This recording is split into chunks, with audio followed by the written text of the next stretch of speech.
Hello. My name is Joe C. I wanted to share my theory for the There's Treasure Inside Lion's Share puzzle. I developed this theory soon after receiving the book. I have been able to take a look in the area and was unable to find the treasure. Either my theory is wrong, or the area is too difficult for me to locate the treasure. Either way, sharing my thinking may help someone else with their theory. I am just going to hit the highlights of my theory and how I got there. I believe there are 4 quotes in the book that are the most important to solving the puzzle. 1. Making a treasure map. Think of these pages as your map. They offer a place to start, directions to follow, and, ultimately, a destination at which to arrive. 2. I invite you to return to this chapter. It's here to help you. Maybe it can provide you just the direction you need. 3. A reference to figuring out the solution for the location. This chapter can help you do just that. 4. Simply remembering a name, or a birthday, or a shared moment can make all the difference.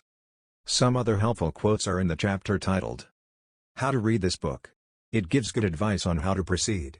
Some of the quotes I found interesting are, The attributes you need to find our treasure are really many of the ones illustrated through the chapters in this book. Bring a picnic. Find a treasure. The author mentions picnic again in a later chapter.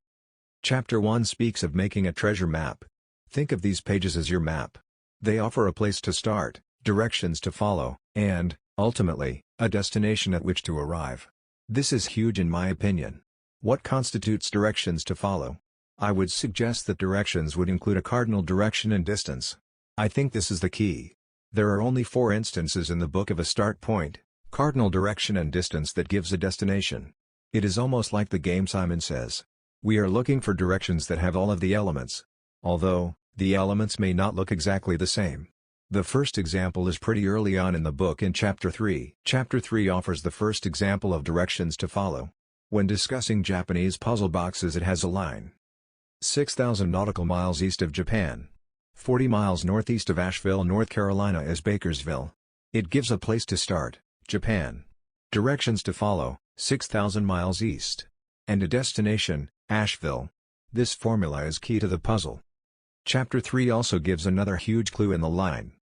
Simply remembering a name, or a birthday, or a shared moment can make all the difference.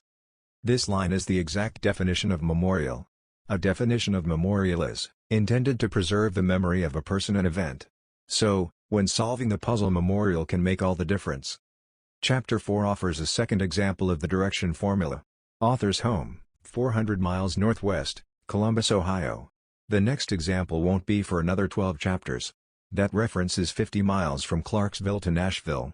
In that instance, the cardinal direction did not need to be specified because it is point to point. It seems like the author wanted to provide the formula, give another example of it in close succession to reinforce it, then not use it again for 12 chapters to obfuscate it. The fourth and last example of the formula is in Chapter 16, and instead of the author's narrative, it is in one of the stories. It is important to recall the quote from this chapter, I invite you to return to this chapter. It's here to help you. Maybe it can provide you just the direction you need. It seems pretty clear that he is providing the needed directions in this chapter. The story has the Olympic team in Tallahassee, Florida, place to start. The story has the team drive 180 miles north, directions to follow, to Atlanta, destination. Atlanta seems to be the important point from which we need to start. The final direction is given, which is 75 miles from Atlanta. It does not provide a cardinal direction to follow or a destination.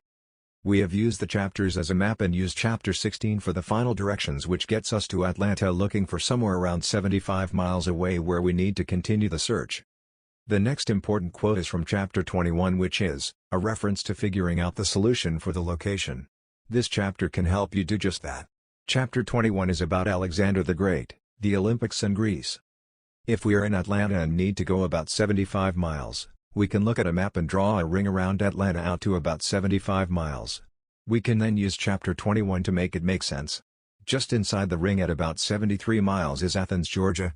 Athens is also a very famous city in Greece which held the first modern Olympics. This seems to make sense. We also know that we can exclude any private property which leaves parks and public lands. If we look at the parks of Athens, Georgia, one rings a bell. Memorial Park. Simply remembering a name, or a shared moment can make all the difference. In Memorial Park is the Great Wall of Happy Hollow. This wall was built by Fred Birchmore.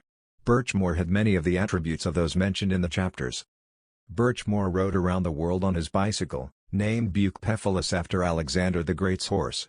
He visited Vietnam, Japan, Egypt, Burma, Inca Trail in Andes, etc. He wrote for National Geographic and was a pilot like Earhart. His bicycle is in the Smithsonian. He walked up the Washington Monument on his hands. He collected Native American items and lectured on Native American folklore. He carried the torch in Athens, Georgia for '96 Atlanta Olympics. He was in the Navy, a boxer, was married for 72 years. In the back of the book is Joy's Serenade. Another word for joy is happy, and serenade is like hollering, which makes me think of Happy Holler. The serenade mentions a path and that X leads the way. Birchmore Trail is a path. On the front cover, in the center of the X is a scene depicting Greeks, etc., hinting at Athens. Shimmering circles of gold is the universal symbol for Olympics, another hint at Athens. Dancers on a land could refer to the Athens Creative Theater. Others warming with sunlight, upon a rock could allude to Bear Hollow Zoo, where bears and alligators sun on rocks. A closer reading could hint that you should start at the cul-de-sac, follow the wall, cross the street until you reach an open field near picnic tables where you climb the red dirt berm and search. You could also interpret that you need to be on the trail near the zoo. I looked well enough to satisfy myself that either it is not there, or I would not be able to find it without extreme measures. I will assume my theory is incorrect and look forward to hearing the correct solution.